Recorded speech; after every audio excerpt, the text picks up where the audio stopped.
Hey y'all. Ooh, it's working out. Hey Tourmaline. Good evening. Thank you, ER. Thank you, Charis, for hosting us. I'm so grateful to have an old friend and colleague in the ATL tonight and to talk about this incredible offering to our communities and to all of us in these political times. And so let's get into it. Thank y'all for being here, by the way. Thank you for being here on a Thursday night, and thank you for being in partnership in this conversation.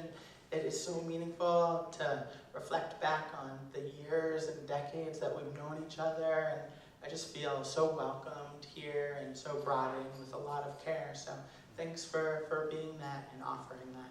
Yes. Let's give her a big ATL. Yeah! Excellent, excellent. So the way this is going to work tonight is I have some questions for Tourmaline. She's going to read some passages. We're going to do a little poem together, and then we're going to open it up for you all's questions. So that's how we're going to go. So actually, my first question to kick it off is I was curious about the monikers, the definers for the joy and defiance. How did you come to choose, of all the things that Marsha was and continues to be, how did you land on the monikers and the qualifiers of joy and defiance? And were there other ones that you were wrestling with before you made that decision? Yeah, there were a few. For me, part of Marsha's power was moving through the moment, being in the midst of a mess of a thing, and not putting a happy face sticker over a problem, not pretending that the contrast to what she wanted, what she deserved didn't exist, but still carving out spaces for joy. So in the early 1960s, Marsha hit Times Square, New York City, being an 18-year-old from Elizabeth, New Jersey. And she would rent these hourly hotels. She called them hot spring hotels because whether it was winter, spring, summer, or fall, the weather, the heat was always on in those rooms, right? But they provided a sense of relief from the very real forms of violence on the street that her and her sisters and siblings faced. And so in those spaces, she used to imagine and offer up a dream, right? The dream might be, what would it be like if we went outside with a greater sense of ease, or a greater sense of freedom, or were able to cultivate our joy in a stronger sense? And so again and again and again and again, she rented these rooms as sanctuary spaces for her community to cultivate joy, to say, oh, you police officer don't get to determine how I feel about me, right? Like, you do not have that power. She was taking her power back. So that part was the joy, but also she was really aware of the conditions in the world, right? In New York, at the time, if you were a transgender non-conforming person and you were expressing your truth, you could be arrested and put in jail.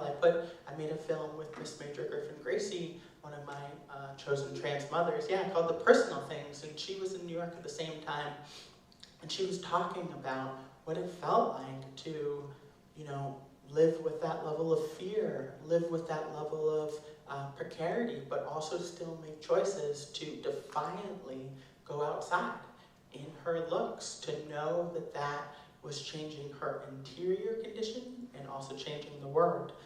So to me, those were really a part of it, right? It was Marsha being so aware of the conditions of the world, but also knowing that in order to get to the solution side of the wave, she couldn't pinch herself off from clarity or from joy or from her knowing that she deserved a world that reflected back her value.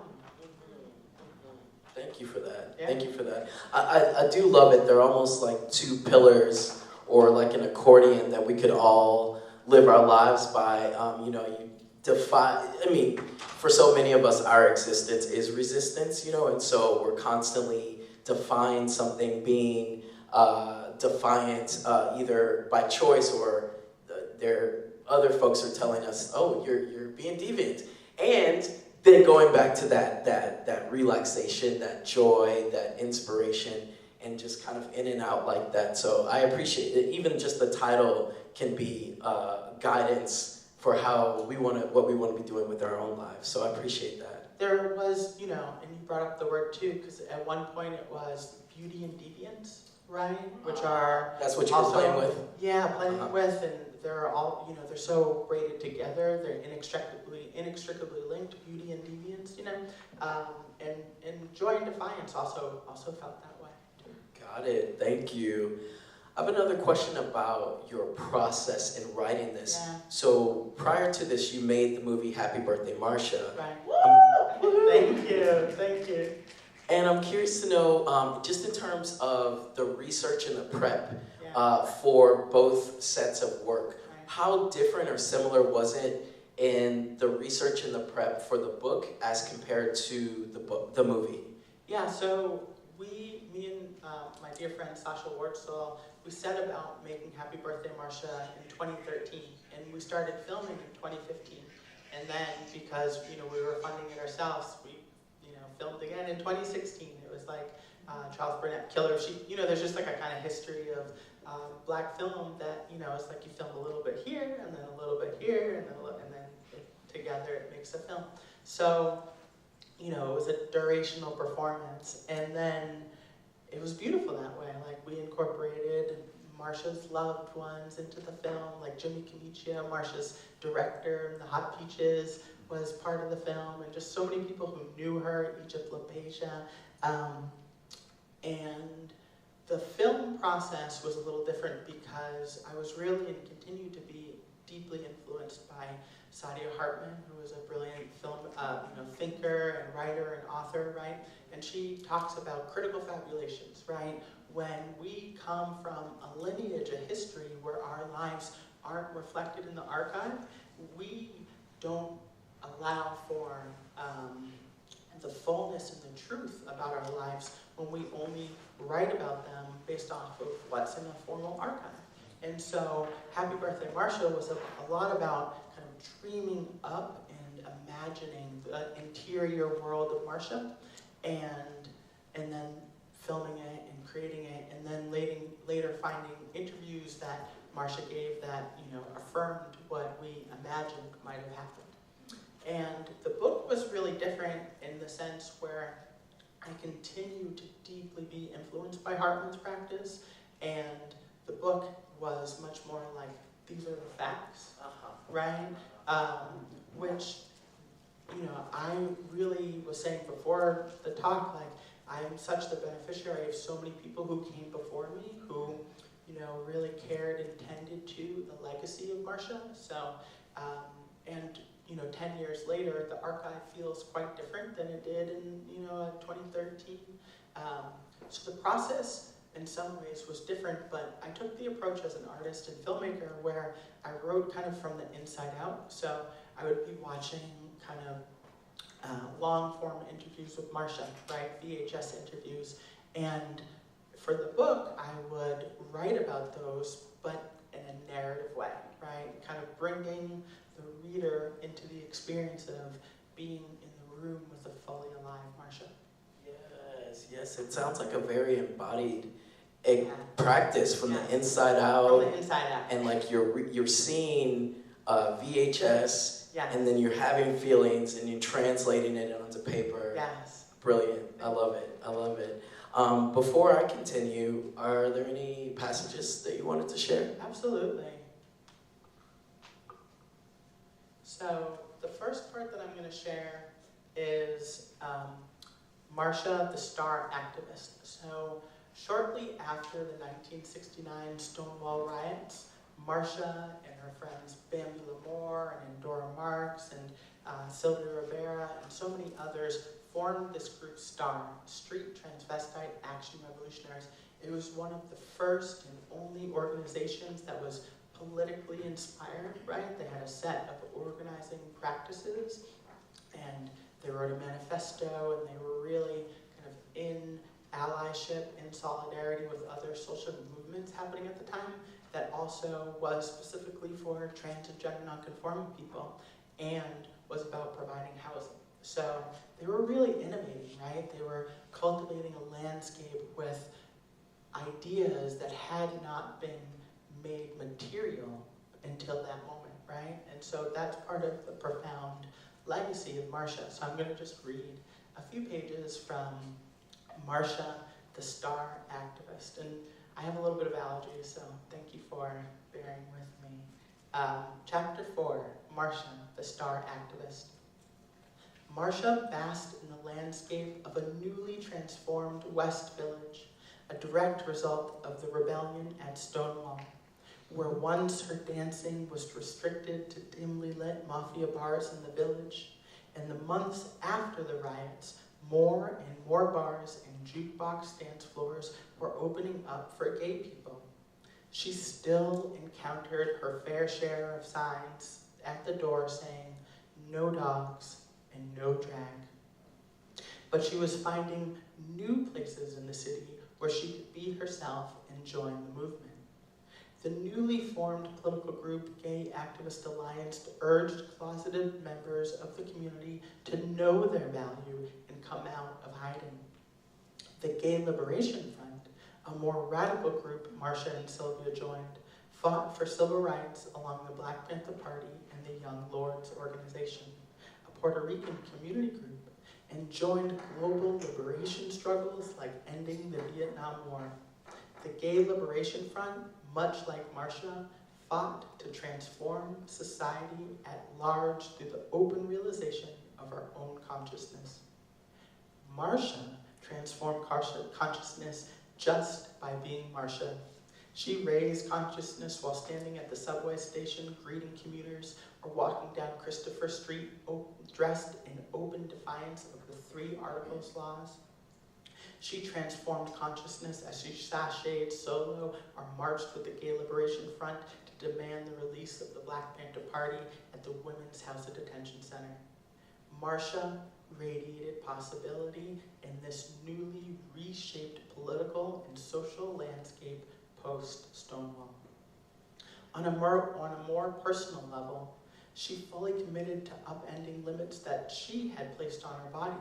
She stopped only wearing scare drag and started dressing as Marsha full-time, adorning her face with makeup, beginning hormone replacement therapy, and reveling in the pleasure of her body changing. She loved how her breasts were getting larger and how her face was getting softer. When she looked in the mirror, she basked in her reflection. I have hormone treatments, and my bust is it's a small bust, but it's a nice handful, Marsha said. She appreciated how her figure contributed to her work. They feel that nice handful, and they automatically go into the illusion that I might be real. Marsha shared, explaining the benefits of being on HRT while doing sex work. The Stonewall Uprising also inspired Sylvia to dress more as herself, too. It took me until 1969 to get into full drag all the time, Sylvia said. I was showing the world who I was. Thank you so much. I'm actually going to skip my next question and come back to it because you brought up Sylvia Rivera. And so I'm going to jump down a couple questions. Let's see if I have it memorized. I think a lot of people speak of Marsha P. Johnson and Sylvia Rivera in tandem. Yeah. And I feel like without a deeper dive, one might assume that they were best friends, that they were and best friends from the Stonewall Uprisings until the end. But your book actually exposes some conflict between them. Yeah. So I just want you to, I would love for you to talk a little about that and any amends that they maybe made at the end. Definitely. So if you haven't had the chance to read the book yet, Sylvia and Marsha met in early 1963.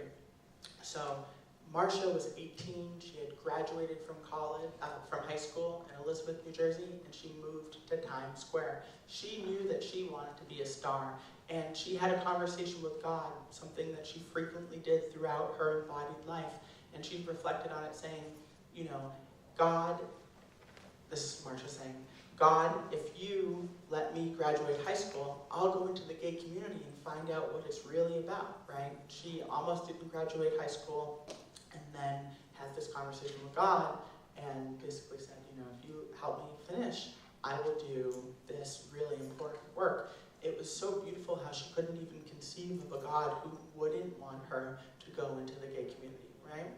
And so it was in listening to that voice in her head where she says, something in my head told me to go into the gay community, and having that conversation with God, that Marsha met Sylvia. Sylvia was 13 years old when Marsha met her. She had left home.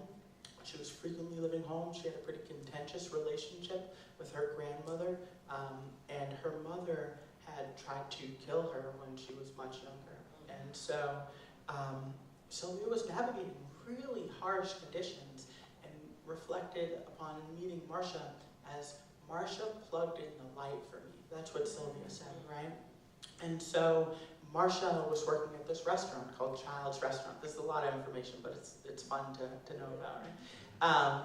And Marsha brought in Sylvia, right? And Sylvia would start doing drag in full-face makeup in Child's Restaurant. And part of what's interesting to me is there really was an underground. Sometimes we think that the queer community or the trans community didn't exist until recently, but there's just this legacy, this rich lineage that Marsha was a part of well before Stonewall. And so they were friends. They were, Marsha was really a mother and mentor figure for Sylvia, and then they both took part in the Stonewall Uprising in different ways, and then they lived together and with their group STAR, Street Transvestite Action Revolutionary. And there's so much, joy that happened in that house, and there were also a lot of problems, like any roommate situation.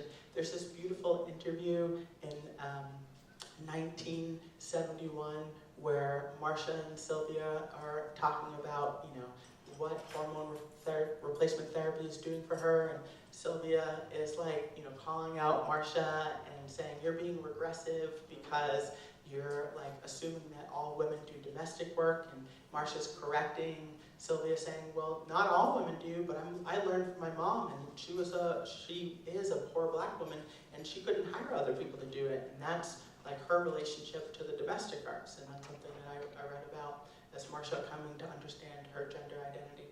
And then, Marsha was someone who was navigating multiple forms of disability, and in moments would have breakdowns, and in those moments, would receive the care of Sylvia, but also Sylvia would sometimes receive the tension, the confrontation, the aggression of Marsha. It was complicated, right? But still, they lived together. It was that beautiful, contentious relationship. And then ultimately they were evicted from their home, Star House, and there's this fun, another WBAI local radio interview where Marsha's they're all talking about how bad it is that they're evicted. They're talking about their dogs and their cats and having to find new homes, and they're talking about, what happens when you don't have a kitchen anymore, you have to eat out all the time. And Marsha's just I will never live with any of y'all ever again. She's just I'm getting my own home, none of y'all are invited. And it's just so beautiful, because she's keeping it so real, boundaries. Sacred boundaries. And we, me as someone writing this history, I'm revering them, but also I'm oh, they were just also real people who were I'm not living with you again, let's fine. You took all of my stuff and you didn't ask permission, and where's my, so it was this beautiful kind of, and then in 1973, Sylvia left the movement, right? She was really at the front lines of organizing in a way that Marsha wasn't always able to, and she was really harmed at the Gay Pride Rally in 1973. She gave a huge speech and was kicked off stage, and then went home and tried to commit suicide, and Marsha broke down the door and took her to Bellevue Hospital, right?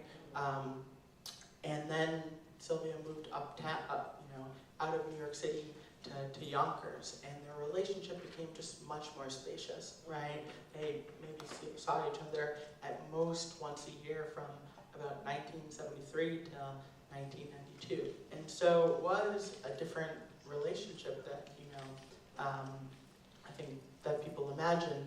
But there were also, when Sylvia came into the city, frequently just for Pride in June, she really still continued to receive the love and care of Marsha, and it did work both ways. So, yeah. Beautiful. Thank you so much. Such a beautiful story of sisterhood and principled struggle, a relatively recent term that we use now, but that's a beautiful example of that for folks who've read the book or when you get to it, in how they navigated their relationship, especially during conflict. And I think we all have a lot to learn about that. It's like we don't have to get along, but we still can be on the front lines together. That's right. And still show up for each other in critical times. That's right. Yeah. I have a question about the flow of the book. Let me get my question back here. Yeah.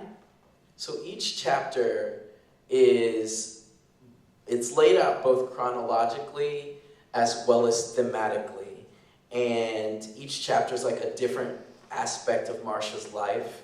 And my question, which I want to say what some of those aspects are, sex worker, artist, performer, activist and mother figure to many, spiritual person, a person with disabilities, a support person for people living with HIV, someone living with HIV herself. My question is, were there any of these aspects that you didn't know about or that surprised you or profoundly touched you in particular? And then I want to share mine as well, of what profoundly touched me. I think that listening to that WBAI interview, it was so clear their connection to non-human animals. So it was really important that they were talking about, because, this is their own words, they were saying, because we can't, as trans people, have children, it's really important for us to mother dogs and cats. And I thought that was really a powerful way to kind of think expansively or show how expansively they were mothering, right? And their offering of care was so central to who they were. And then, I knew about Marsha's kind of relationship with the immaterial and to the spirit world and her care for ancestors and spirits, but I didn't totally understand how that underpinned all of her life, right? And whether it was her performance and the framework around which she engaged in being on stage, or whether it was her care work in HIV/AIDS and the emergence of the crisis, or whether it was Stonewall or the post-Stonewall gay liberation movement, spirituality, her constant spiritual practice really underpinned her entire life in a profound way, and also really helped her to see the non-binary between embodied life and life, right? She really was breaking down that binary, saying life is so expansive. It started well before I was in my embodied, life, and it's going to continue on and on. And so she took that practice really wherever she went, and encouraged people to not see the scarcity of it all, but see, one of the only songs that she wrote for herself happened in 1992, and it was about, as she was about to cross the River Jordan, right, enter into immaterial life, and she was, the song was don't cry, I'm just life is ongoing, right, have a party for me, and they did, and it was very clear and deeply intentional. Yes, indeed. Thank you. That really touches me. And I do feel like her lens was one of Christianity, but in a lot of ways, she seemed like she practiced more spirituality, even though the language she used was through a Christian, lens. And so, yeah, that's one of the things that touched me was how she weaves spirituality and yes, just the various planes, just that this, that we're all living and breathing right now is just one of many planes. We came from somewhere before this, we'll go somewhere else. Yeah. And that we can like kind of touch into those different planes even right here. And the other thing that really touched me was how she saw care work as radical work. That's right. And just want to know if you want to talk a little bit more about that. Yeah, I mean, that was a central part of her, practice throughout her entire life. She was, in the emergence of the HIV/AIDS crisis, she was both going to ACT UP meetings, and there's a great interview of her when she moved to Los Angeles and she was in beauty school, talking about how important ACT UP is. But she was also someone who said, well, I can't also sit through all of these meetings. Like, they're not always accessible for me to like sit through them, but I can organize AIDS walks. And so that she was something that she was doing all the time, both in Los Angeles and in New York. And she organized like dance-a-thons, right? Like as where Madonna performed. And it was just like really interesting to see like the scales of her practice. And that, was one part, but also she was taking her friends and lovers and roommates to the hospital to receive care. And she was like a daily caretaker. So she wasn't just doing the kind of large Piscean magic, right? She was also she was a Virgo, August 24th. She was doing that daily magic, right? And so all of that kind of care really made up who she was and how she moved through the world. Fashion. Fashion. She fashioned the fashion. Oh, she really did. And she talked about it like a fashion designer. There was this interview in 1979 where she was like, oh yeah, Steve Watson, who's so generously supported the book and still with us and in his body, he did an interview with her in 1979 for the Village Voice, and he was like, oh, you were just so renowned for flowers in your fashion. And she just responds like a fashion designer. She's like, yeah, I had my flower years. And she's like, I had my flowers. And then and I hope they come back. As if like she's not in charge of it. But it is interesting because in some ways she is, and also she's in that creative flow. So she's saying, well, I hope the creative flow leads me to, she's so committed to being in the flow that she'll go where it takes it.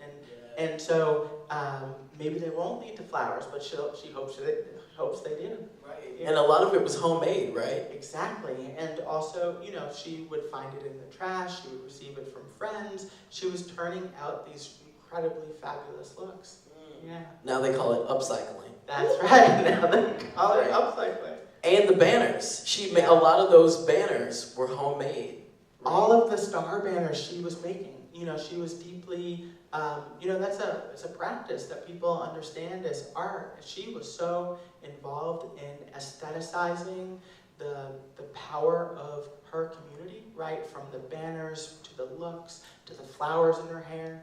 And that was so important too because, part of it goes back to those 3 articles of clothes laws, right? In the early 1960s, like we talked about, if you were a trans person and you weren't in New York and you weren't wearing 3 articles of clothes associated with the gender you were assigned at birth, right? So if you were assigned male and you weren't wearing 3 articles of male clothing, the NYPD, the New York Police Department, could arrest you and put you in jail.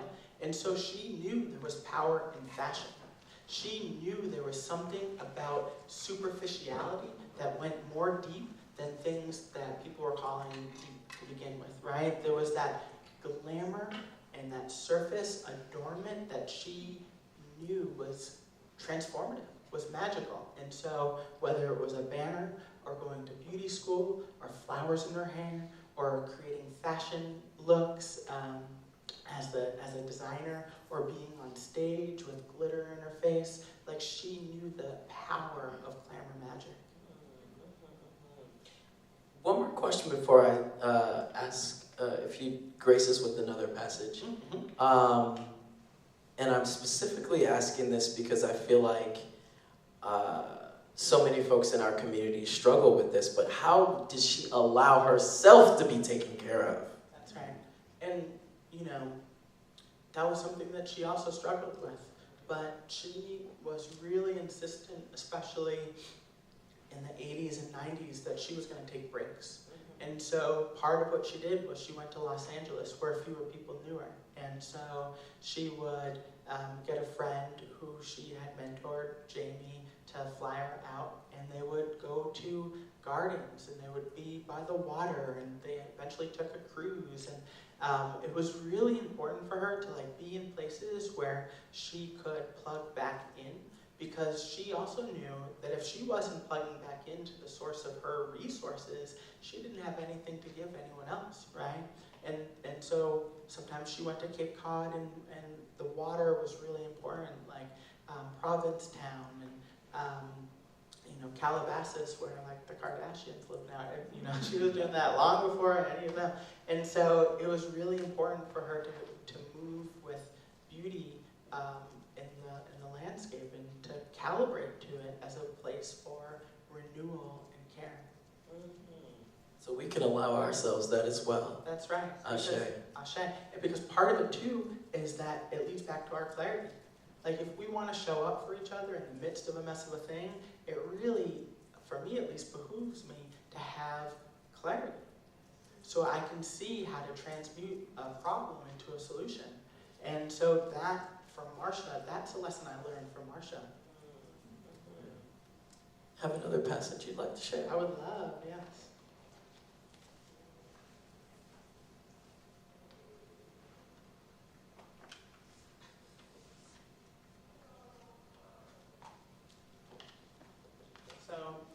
One of Marsha's practices was taking the girlies, as she called them, to department stores to do their makeup. And part of it was a lesson in remembering who you really are, right? Your deservingness in terms of going into any space and being met with respect. A core part of Marsha's artistic practice, whether on stage or on the street, was to bring beauty and joy to brighten everyday places. This meant she interacted with people who had never met anyone like her before. Not that there was anyone like her. A few days before being profiled by Steve Watson, Marsha wandered through the main floor of Lord & Taylor department store on New York's opulent Fifth Avenue in Midtown Manhattan. She floated from makeup booth to makeup booth like a pollinator, going from flower to flower, taking out her pocket mirror to admire herself and trying on whichever lipstick, eyeshadow, and blushes spoke to her fresh, new desire. I got this thing where I go to different department stores and paint my face, Marsha recounted to Steve. Steve, meanwhile, was caught completely off guard by the bold act of Marsha going uptown, where street queens were usually not welcome. He peppered Marsha with questions like, "You went up to Lord & Taylor? What are some of the stores you go to? And you just go onto the main floor and stand in front of the mirror and put your face on? And they can't arrest you?" Depending on her mood, Marsha's beauty looks ranged from turned down to very turned up, and everywhere in between. Today, she might have described her expression as gender fluid or gender expressive or non-binary. While she wasn't wearing makeup during the interview with Steve, she did reflect on how she was a moody type gay. She told him, "Well, I have days when I want to paint my face and look very flamboyant, and then I have days I just don't care." Whether it was Lord & Taylor, Saks, or Macy's, Marsha showed up and showed out, taking up space she deserved. Her friend Augusto Machado recalled how Marsha led fellow street queens to the big department stores uptown and staked a claim in those spaces, demonstrating that they too deserved easy access to beauty and opulent self-adornment. These spaces weren't like the usual spots where the street queens gathered downtown. Life in the posh, rarefied uptown air was much less welcoming.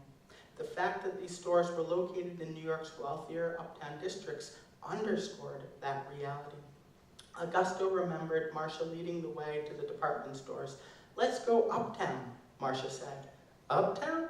You mean 23rd Street?" Augusto asked. "No, big time, 34th Street," Marsha said. "We're going to Macy's." Augusto described the outing. "We were in semi-drag, it's sort of vague." And she said, "Different counters have different things, and there's always sample stations on each counter." Augusta recalled them saying to each other, "Oh no, that color isn't quite right," or, "Oh, your cheekbones look good, but let's go to another counter." And believe it or not, Augusta remembered, they had sample lipstick then, and you put it on, and then we really got made up nicely. For Augusto and the other street queens that Marsha brought to the department stores, makeup was only the surface of the education Marsha was offering. The real lesson Marsha taught was self-actualization, confidence building, and being comfortable in who they were. Marsha would confidently lead Augusto and the girlies around the store like they owned them, going from booth to booth while painting their faces. They always left feeling like stars. The makeup acted as an incantation, helping to focus their energies so that they felt powerful and free.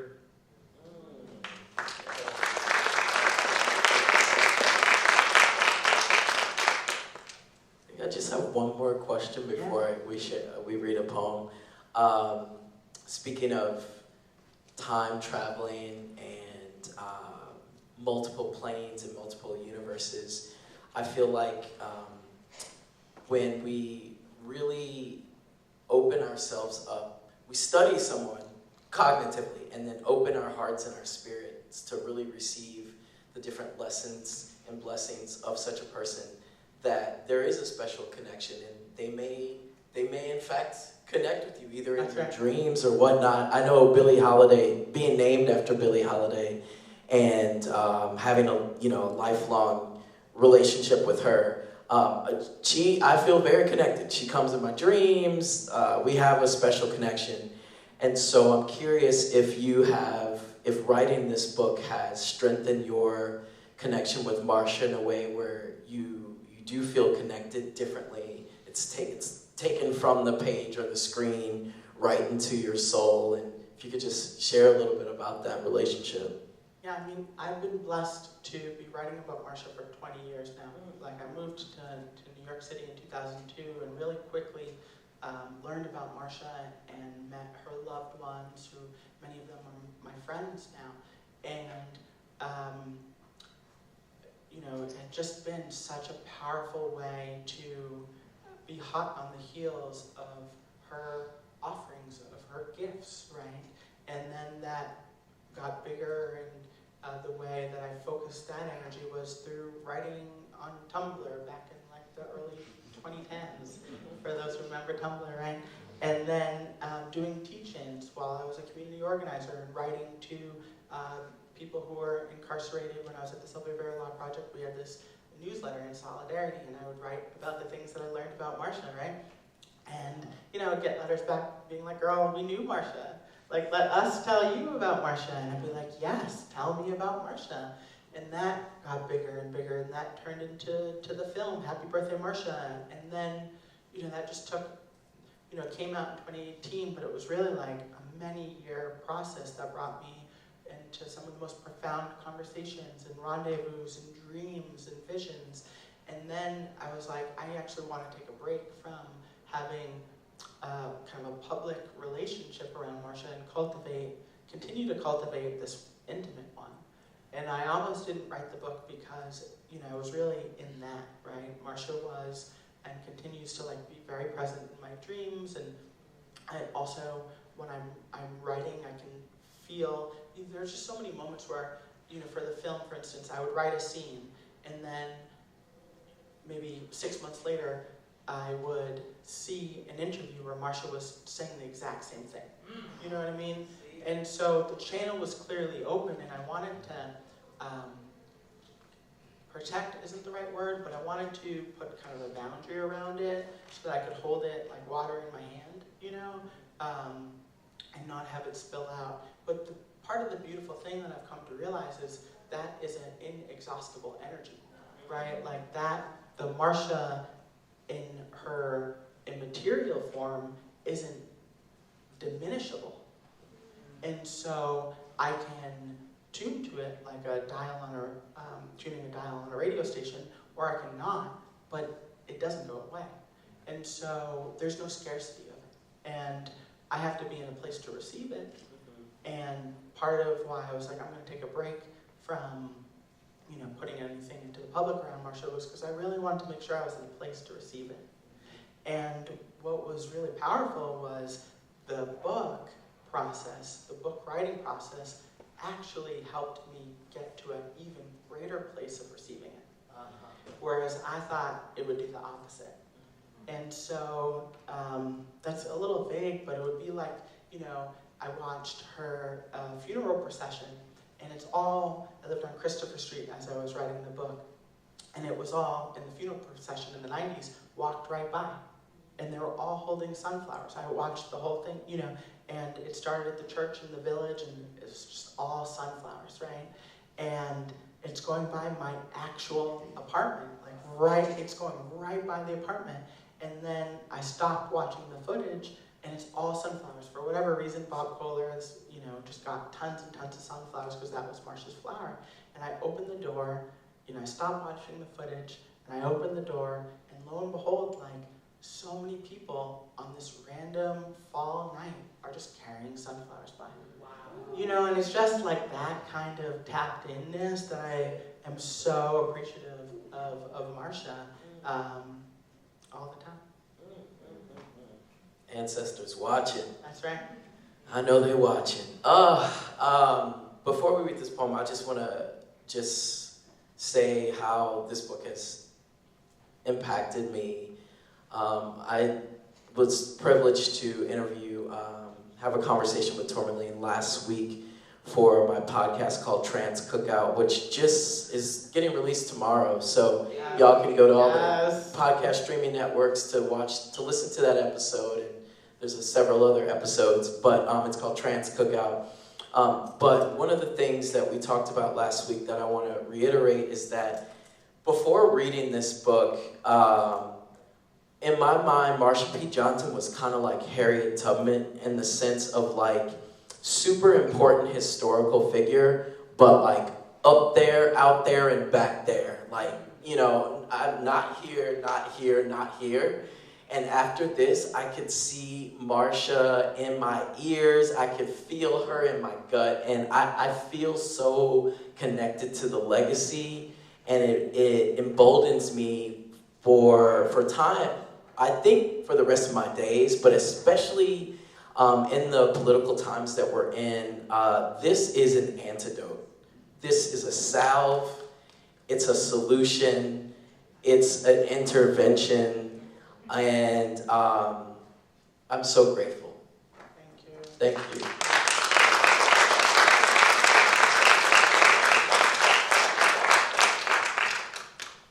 So we're going to read one of Marsha's poems. This is on page 157.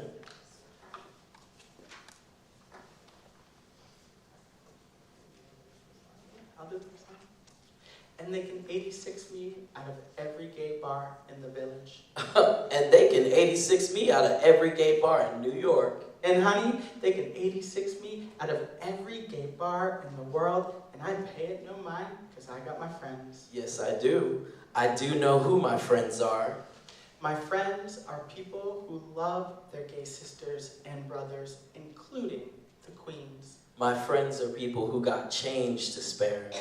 And my friends are people who smile at me and understand when I say, "Can you spare any change for a dying queen, darling?" So the next time you're in one of them bars that has that sign, "No drunks, no dogs, no drags." The next time you see them turning out one of my gay brothers and sisters, honey, you just dig real deep down into your pocket and take out some of that change you're saving for your cold beers and your hot dogs.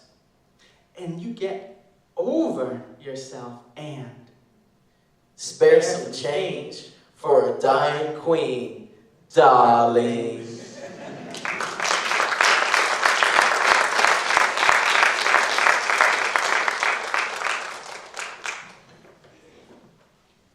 Now we're going to open it up for questions. If you want to raise your hand, I'll bring the mic to you. We got time probably for about 3 questions. Anyone want to start us up? I'm going to get you here, and then I'm going to come get you. Hi, Tourmaline.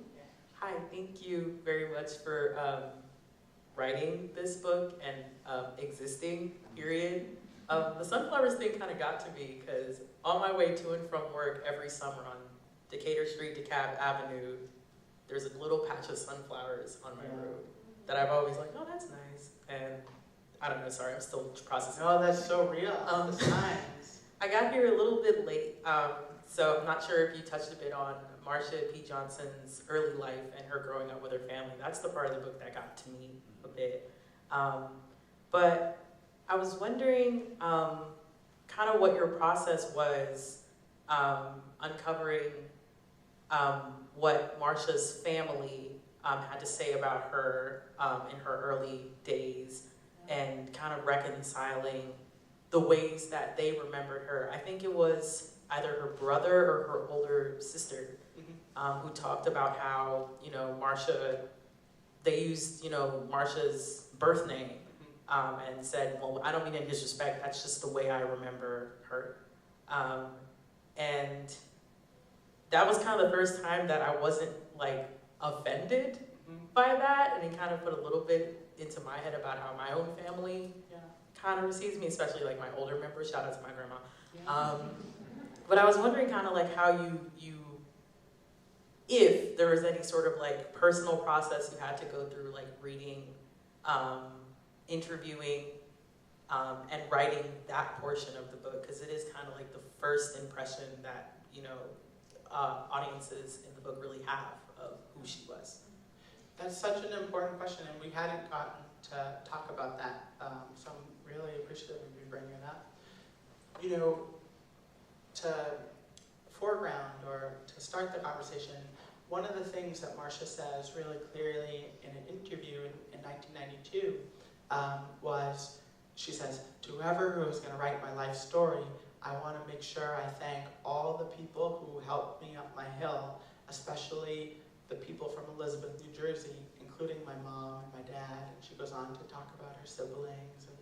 And so it was really important for me to, she was directly communicating with me across decades, as the person, one of the people who was writing her life story. And I wanted to make sure that I was listening to her, because there's a way that sometimes we can talk about Marsha as if her Elizabeth, New Jersey family doesn't exist, right? Or that her life, just started when she moved to New York. But so much of the seeds of who she later became started in Elizabeth, New Jersey. They started at Mount Teton Church, or they started with her learning big pots of food from her mom, or how to sew, right, from her mom. And that really informed how she understood herself. And she talks about that, right?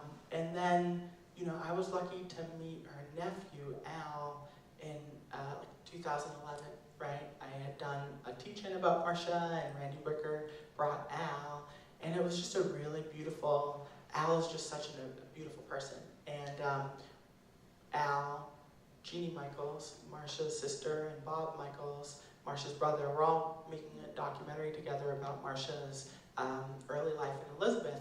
And it's interesting to see the people change, right? So the ways that Al talked about Marsha in 2011, continue to grow and change, right? And even with Jeannie and Bob, like for the interviews for the book, the way that they kind of talked about Marsha, and none of this is to diminish how they did talk about. It's just beautiful how we continue to grow and change, right?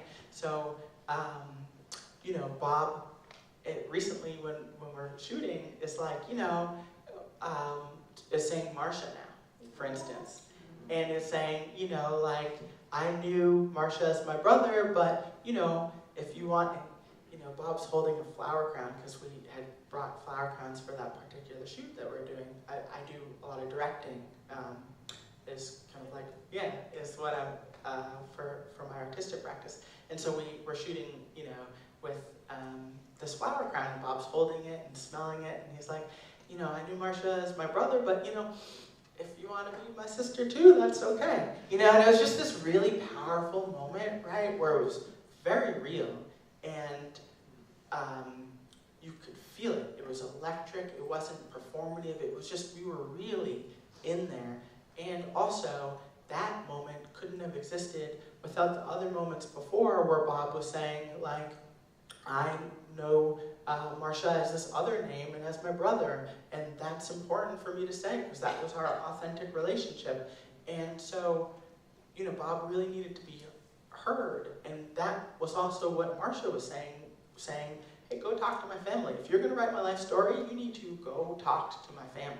And so, to me, I think that's the alchemy, right, of like meeting people where they're at and knowing where they're at is actually really an important place in order to be anywhere else. So, yeah. Hey, Tourmaline. Oh, hey. Hi. Hi. Hey. Okay, so you are the foremost scholar on Marsha, and you've been writing about her for all of these years, and I'm just wondering, what does your process of self-care look like as you've been carrying out her legacy? I know this is a lot of energy to hold, and I'm sure it's hard to constantly go over all of these harsher details of Marsha's life, so what does that look like for you? Yeah, you know, part of it is just being really present with the lushness that is surrounding me, that certainly Marsha's spirit is a big component of that, but it also is like, you know, right now I live in Florida, and so it's a lot of like driving around Florida, being by the water, like, you know, putting flowers in the water, being with my partner Cameron, and we do like singing lessons, just like starting to like get into my voice, you know, because it's a thing that I just really didn't like about myself, and that being like, oh, I'm healing something, and that giving me a lot of energy to show up in the world and maybe hold the more challenging aspects that people are, you know, curious about or part of Marsha's story, or my cat Jean does so much work for me, you know, like so much labor, and so that being a part of it too. And then also, it's really rejuvenating to connect with, you know, who someone really is, right? So as important as it was to kind of like going to Elizabeth, New Jersey for all that time, and being with Bob in that moment where he's smelling the flowers and being like, if you want to be my sister too, actually, that's fine, is really invigorating, you know, or finding Marsha in the now, right, with the sunflowers, right, walking by, that feels really invigorating. But a lot of it too is like, okay, we're going to take a pause, right, we're going to slow everything down and do the things that are just simply about pleasure, the things that are nothing serious is going on here. So, you know, for me, that's like going to an amusement park, or, you know, doing the singing lessons, or being by the water. But those parts actually are, that's the work that supports all the other kinds of work. So, yeah. I'm so glad you're here. Yeah. There we go. Well, I see you over there. Okay, I'm gonna go this way.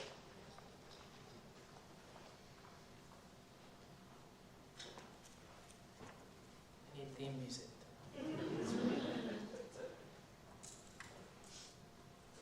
Hi, Tourmaline. Hi. Hi, Holiday. My name is Mickey, and I was thinking about when you brought up Tumblr as a place of connecting with people and sharing information, and it reminded me that actually the very first time I was introduced to you was over Tumblr. It was a video of Sylvia and Marsha P. Johnson at a rally.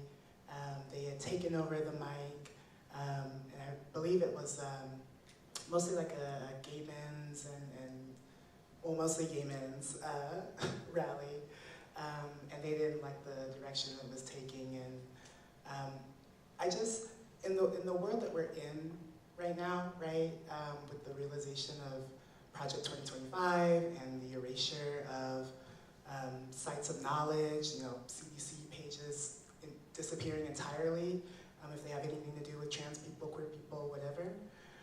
Can you talk about the liberatory work of like freeing that footage, freeing like this information in the book, freeing like all of this knowledge, like what that means to you? Yeah, thank you for bringing that up. So that footage, of Sylvia and Marsha, the speech in 1973, it hadn't existed online, and I had read a little bit about it because I was doing kind of the Marsha and Sylvia archival work, and I, accidentally found it in an archive, and then I digitized it and I uploaded it, and people really responded to it, in part because you could see the real defiance against business as usual that was working to violently, in real time, erase people like Sylvia and Marsha, right? Marsha, right after that rally, Sylvia went home and tried to kill herself because she was so distraught, and Marsha broke down the door and rushed her to Bellevue. It was a clear moment where social movements were, turning the sword inward, right? And they were trying to make a really clear intervention against it.